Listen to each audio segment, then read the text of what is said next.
Hello everyone and welcome back to our reading of Lands of Legend. Today, the search for Camelot! Very little is known about Britain during the Dark Ages between 400 and 700 AD. However, during Henry II's reign, from 1154 to 1189, people began to talk about a powerful Celtic people who seemed to rule much of the country during that time. Welsh and Cornish people, especially, spoke of the adventures of the Celts' king, called Arthur, and his Knights of the Round Table. According to them, Arthur ruled from a castle with the name of Camelot, but he spent much of his time traveling around Britain in the company of his knights. They performed many brave deeds along the way, helped by a magician called Merlin. Eventually, Arthur was betrayed to his enemies by his nephew Mordred and fatally wounded.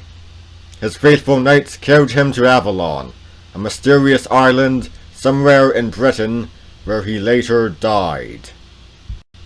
After they had been uncovered in 1189, Arthur's remains were stored in a chest inside the abbey.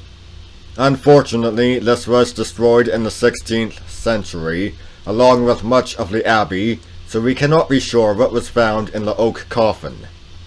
But was Glastonbury Abbey the Avalon of the stories? One of the reasons Henry II chose to search for Arthur at Glastonbury was because the abbey was surrounded by soggy marshes, which made it look as though it had been built on an island.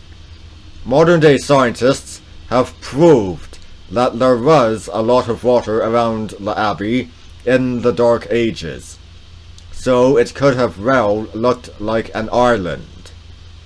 Scientists have also shown that a grave in the abbey cemetery was dug up during Henry II's reign. Whose was it? We will never know. According to legend, Arthur was born in the southwest of Britain, most probably in Tintagel Castle, perched on the edge of a cliff on the coast of Cornwall. Many people did not believe this because the castle was built in the Middle Ages, long after Arthur's death.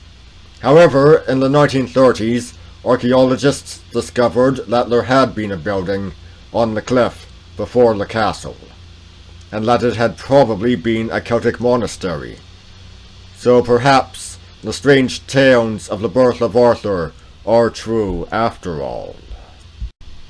We think we know where Arthur was born and buried, but where was Camelot, his castle? Once again, the stories pointed to somewhere in southwestern Britain, to Cadbury Hill in the county of Somerset. In the summer of 1966, archaeologists made excavations there in the hope of unearthing evidence of the castle.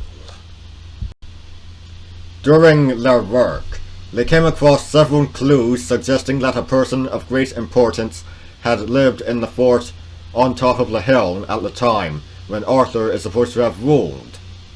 Bits of pottery matching those found at Tintagel were found, along with the outline of a church in the shape of the Celtic cross, unlike anything built by the Romans, who came to Britain before the Celts, or the Saxons, who arrived after them. Bit by bit, the places and events mentioned in the stories about King Arthur are being discussed by scientists, historians, and archaeologists. After being passed from one generation to the next, many of the stories have become so mixed up that it is very difficult to find out which parts are true and which are false. Even so, it is still worth investigating them to try to find out what life was really like hundreds of years ago. I'm sorry, what? Romans coming to Britain before the Celtic Britons, before the Picts? Are you joking? What about the portrayal of Arthur as Romano-British? What about the identification of Camelot as Winchester?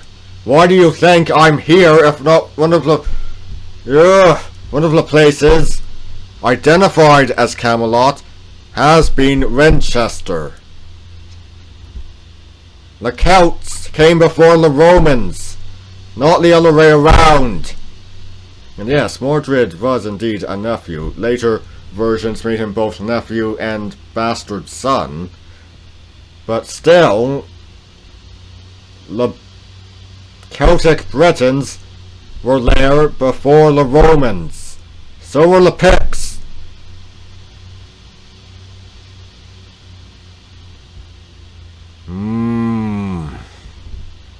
So anyway, that's it for today. Where are we heading next? Have you ever thought about going in search of cities of gold in the Americas? I'll see you then.